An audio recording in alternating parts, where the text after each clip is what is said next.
Hi welcome to my mini vlog. ಇದು Sunday vlog ಆಗಿರುತ್ತೆ. ಇನ್ನು ಸಂಡೇ ಮಧ್ಯಾಹ್ನದ ಮೇಲೆ ಇದು ವ್ಲಾಗ್ ಸ್ಟಾರ್ಟ್ ಮಾಡ್ತಾರದು.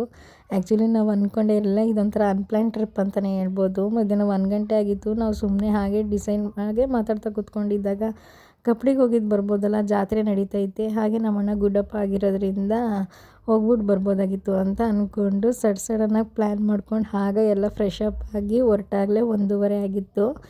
ಆಮೇಲೆ ಸರಿ ಅಂತ ಅಂದ್ಬಿಟ್ಟು ಹೋಗ್ತಾ ರಶ್ ಇರುತ್ತೆ ಅಂತ ಅಂದ್ಕೊಂಡು ಹೋದ್ವಿ. ಬಟ್ ನಾವು ಅಂದ್ಕೊಂಡಿದ್ದಕ್ಕಿಂತ ಎಕ್ಸ್ಪೆಕ್ಟೇಷನ್ ಮೀರಿದ್ದು ಸಖತ್ ರಶ್ ಇತ್ತು. ಕಾರ್ ಪಾರ್ಕಿಂಗಲ್ಲೇ ಸಖತ್ 1 ಕಿಲೋಮೀಟ್ರ್ ದೂರದಲ್ಲೇ ನಿಂತ್ಕೊಂಡ್ವಿ.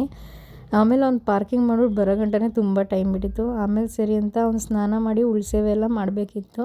ಸೊ ಅವ್ನು ಸ್ನಾನ ಮಾಡೋಕ್ಕೆ ಹೋಗ್ತಾ ಇದ್ದ. ಆಗ ನನ್ನ ಮಗ ನಾನು ಮಾಡಬೇಕು, ನಾನು ಆಟ ಆಡ್ತೀನಿ ಅಂತ ಅಂದ್ಬಿಟ್ಟು ಅವನು ಕೂಡ ಅವ್ರ ಮಾಮನ ಜೊತೆ ಹೋಗಿ ಡ್ಯಾನ್ಸ್ ಎಲ್ಲ ಆಡಿಕೊಂಡು ಸ್ನಾನ ಮಾಡ್ತಾಯಿದ್ದ. ಆಮೇಲೆ ಸ್ವಲ್ಪ ಹೊತ್ತು ಸ್ನಾನ ಮಾಡಿ ಎಂಜಾಯ್ ಮಾಡಿಕೊಂಡು ಆಮೇಲೆ ಬಂದು ಅವರು ಕೂಡ ಇಬ್ಬರೂ ಫ್ರೆಶ್ ಅಪ್ ಆದರು.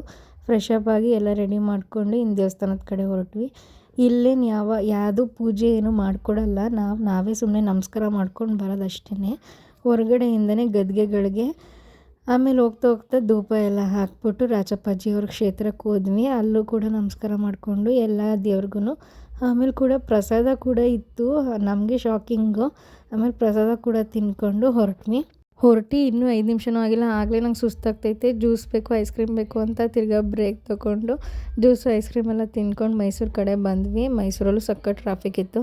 ಆಮೇಲೆ ಸಂಜೆ ಮೇಲೆ ಅಮ್ಮ ಅಡುಗೆ ಮಾಡಿ ಊಟ ಮಾಡಿಕೊಂಡೇ ಹೋಗಬೇಕು ಅಂತ ಕಳಿಸ್ಕೊಟ್ರು. ಈ ವ್ಲಾಗ್ ಇಷ್ಟ ಆಗಿದ್ರೆ ನನ್ನ ಸಪೋರ್ಟ್ ಮಾಡಿ ಫಾಲೋ ಮಾಡ್ಕೊಳ್ಳಿ. Thank you.